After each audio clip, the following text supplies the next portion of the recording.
அதிகாரம் 41.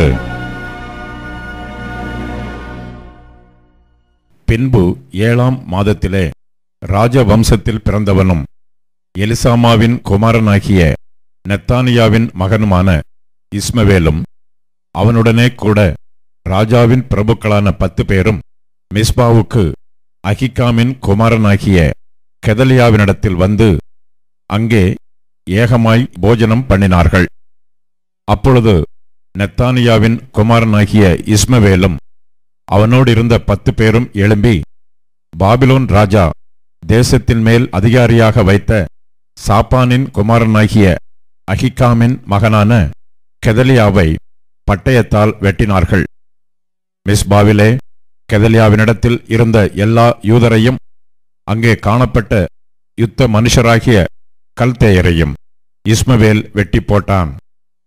அவன் கெதலியாவை கொன்ற பின்பு மறுநாளிலே அதை ஒருவரும் இன்னும் அறியாதிருக்கையில் தாடியை சிரைத்து வஸ்திரங்களை கிழித்து தங்களை கீறிக்கொண்டிருந்த 80 பேர் சீகேமிலும் சீலோவிலும் சமாரியாவிலும் இருந்து தங்கள் கைகளில் காணிக்கைகளையும் தூப வர்க்கங்களையும் கர்த்தருடைய ஆலயத்துக்கு கொண்டு போகும்படி வந்தார்கள். அப்பொழுது நெத்தானியாவின் குமாரனாகிய இஸ்மவேல் மிஸ்பாவிலிருந்து புறப்பட்டு அவர்களுக்கு எதிராக அழுது கொண்டே நடந்து வந்து அவர்களை சந்தித்தபோது அவர்களை நோக்கி, அகிகாமின் குமாரனாகிய கெதலியாவினிடத்தில் வாருங்கள் என்றான். அவர்கள் நகரத்தின் மத்தியில் வந்தபோது நெத்தானியாவின் குமாரனாகிய இஸ்மவேலும் அவனோடு இருந்த மனுஷரும் அவர்களை வெட்டி ஒரு பள்ளத்திலே தள்ளி போட்டார்கள். ஆனாலும் அவர்களில் 10 பேர் மீந்திருந்தார்கள்.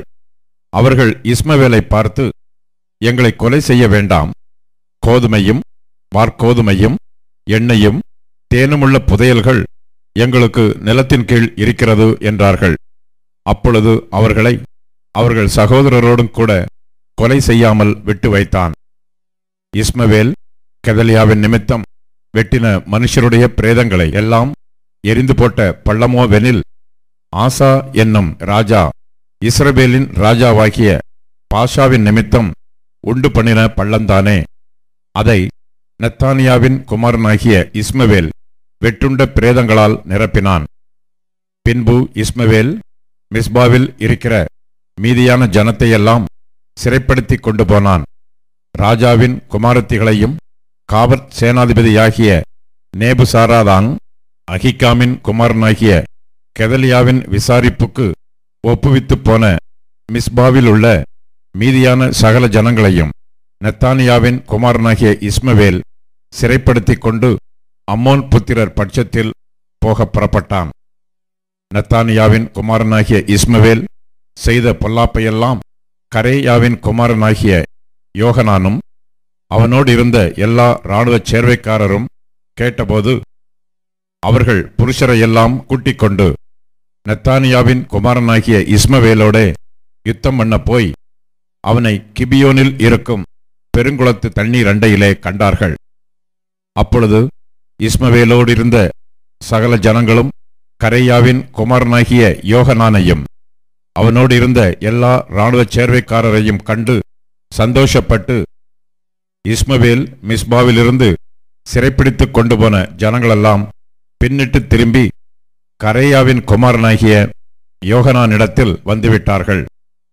நெத்தானியாவின் குமாரனாகிய இஸ்மவேலோ 8 பேரோடும் கூட யோகனானின் கைக்கு தப்பி அம்மோன் புத்திரரிடத்தில் போனான்.